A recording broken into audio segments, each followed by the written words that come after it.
श्री शिवाय नमस्तुभ्यम दोस्तों, वेलकम टू मैजिक एसएससी।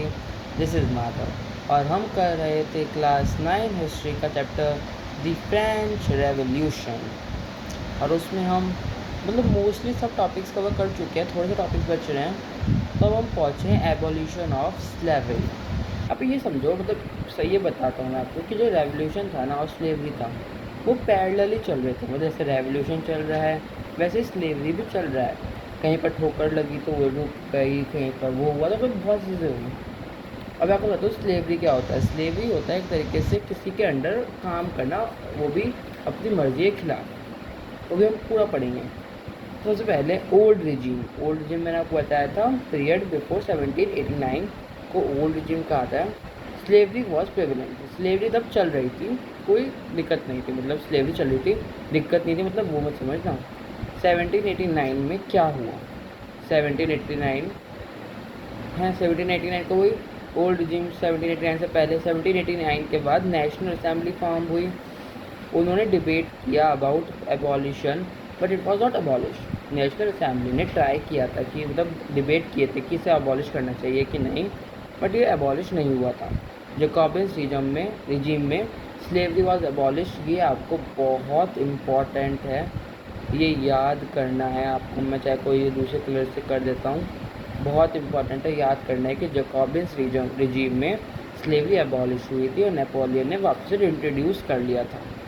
तो आप मुझसे पूछोगे कि जो ओल्ड रिजीम था उसमें स्लेवरी प्रेवलेंट क्यों थी? क्योंकि जो कॉलोनीज़ थी ना, कैरेबियन, मार्टिन क्यू, ये कॉलोनीज़ थी किसकी? गॉर्डल पे हो गया, सैंडी बिंगो हो गया। ये इंपॉर्टेंट सप्लायर्स थे कॉमोडिटीज़ जैसे tobacco, Indigo, sugar and coffee. ये सब फ्रांस की कॉलोनीज़ थी। कहाँ पर? आई गेस अमेरिका टाइप में। देखो, यस, फ्रांस, अमेरिका एंड चलो अफ्रीका मैंने बता ही दिया वैसे तो। ये तीन के बीच में ट्रायंगुलर स्लेव ट्रेड चल रही थी।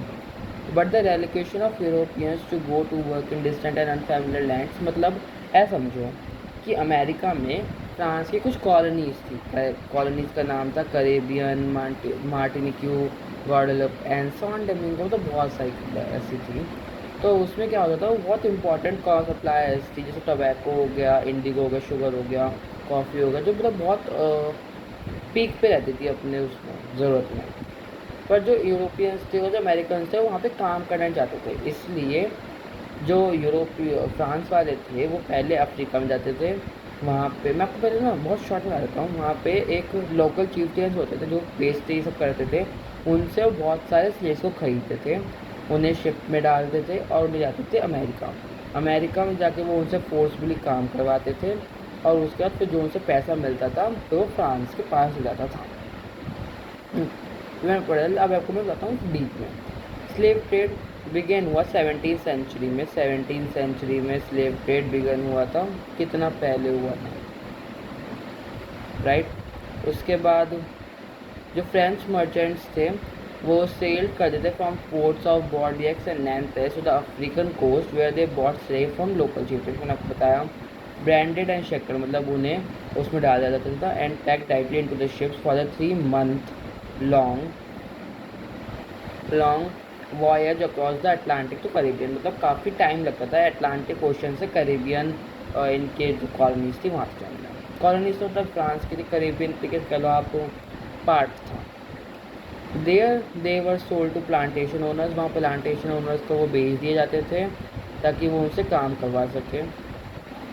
Exploitation of slave trade made it possible to meet the growing demand in European markets for sugar, coffee and indigo। उनकी ही मदद थी कि जो ये कॉमोडिटीज़ हैं ये सब उनको डिमांड उनकी पूरी हो सके। और आपको पता है जो बॉर्डियक्स और नैंथेस, आई थिंक पहले यहाँ पे गलत है, आप देख लेना।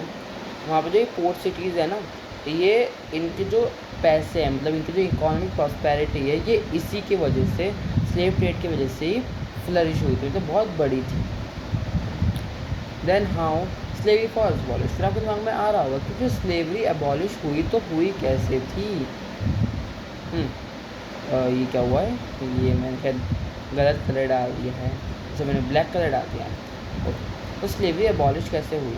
ओल्ड रिजीम में क्या हुआ था, throughout the 18th century there was a little criticism of slavery in France. बहुत कम था, बट बहुत ऐसा था, बिल्कुल ना के बराबर।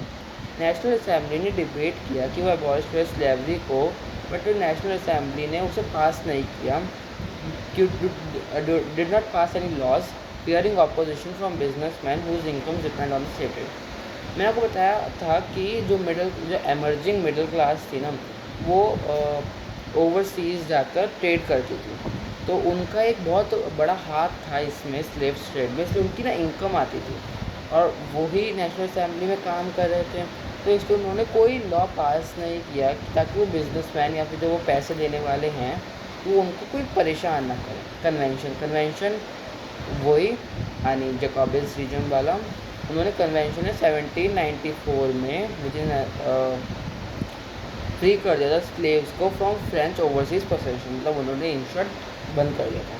और जो नेपोलियन बोनापार्टे था, उन्होंने 1804 में जो वो है रीइंट्रोड्यूस कर दी थी, introduce slavery plantation owners understood. उन्होंने ना बहुत ऐसा कर दिया था कि आप सबको आज़ादी है, तो प्लांटेशन को जो ओनर्स थे उनको लगा कि उनकी भी फ्रीडम है इसमें, कि वो जो अफ्रीकन के जो स्लेव्स हैं उन सबको अपने अंडर ले सकें।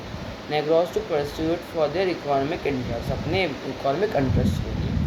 बट फाइनली मतलब कि सबकी वो वैसे करके स्लेवरी फाइनली एबॉलिश हुई थी 1848 में। ये भी आपको याद रखना पड़ेगा। सबसे इम्पॉर्टेंट पॉइंट जो मैं कहूँगा इस टॉपिक का है वो ये है कि स्लेवरी किसने अबॉलिश करवाई थी, तो आपको लिखना पड़ेगा जैकोबिन्स रिजीम या फिर कौन, Maximilien Robespierre. And that's all for today.